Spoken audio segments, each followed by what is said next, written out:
So I love the movie. I'll start off by saying that. Thanks. And Greg, in a recent interview, you said that after you first read the script, you thought, I'm the only person who should do this, or something along those lines. What was it that put this project on that level for you? I think the visceral reaction that I had to it, I felt like I could really represent it in a way that enough of my own personal life experience and personal story connected with it that I felt like it was so deeply personal to me. But then I also feel like I've had a lot of blessings in my career and in my life. A large part of have come as a result of being who I am and being honest about who I am. And so I saw the film and making the film as an opportunity to give back to young people that didn't have something, a movie like this. Awesome. And for both of you, how was your experience working with Nick, and what made him the perfect Simon? He's terrible.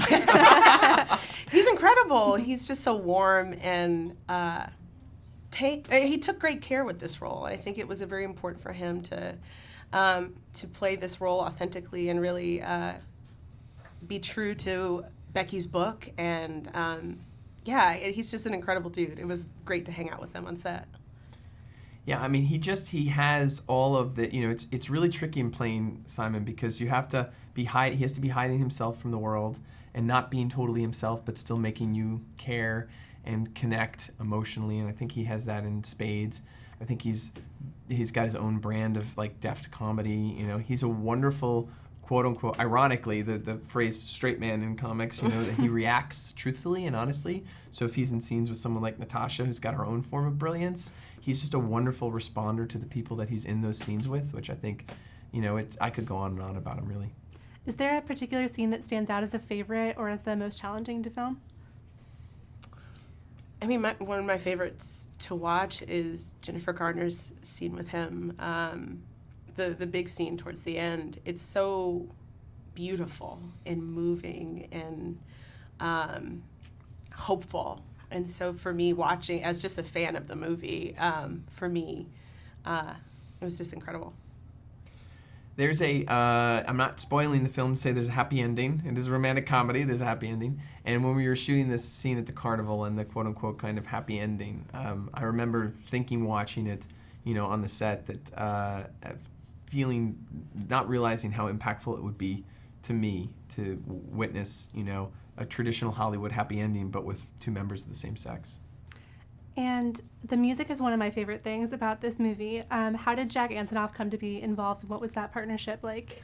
I had Wild Hearts. The song was in the film. He's a favorite of mine. The Bleachers are a favorite of mine. He's a favorite of mine. So I had one of his songs in the movie, and he said, I'll let you use the song, but I got to see the film. So he watched the film, and then he called and said, I love this movie. I want to be a part of it in any other way I can.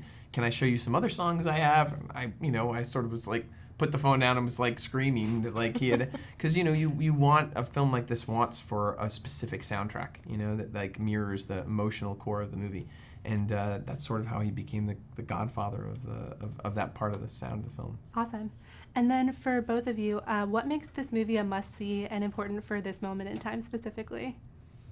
I feel like this is a story at the end of the day about bravery in the face of fear, and I feel like that's so timely right now, and I think it's giving visibility and a voice to marginalized communities, and I feel like that's also really necessary right now. And then it's also just really fun and funny and warm, and I feel audiences will leave the film and they'll have things to talk about for days.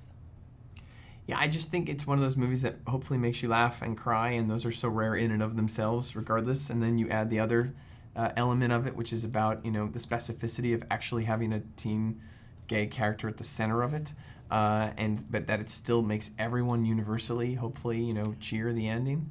I think is hopefully a powerful statement about how universal, how similar we all really are, and that we all want a great story. So I encourage people to go to the theaters to see it in the theaters, and hopefully they'll see the same reaction that we've been seeing. Cool. Thank you guys so much. Thank you. Nice to meet you.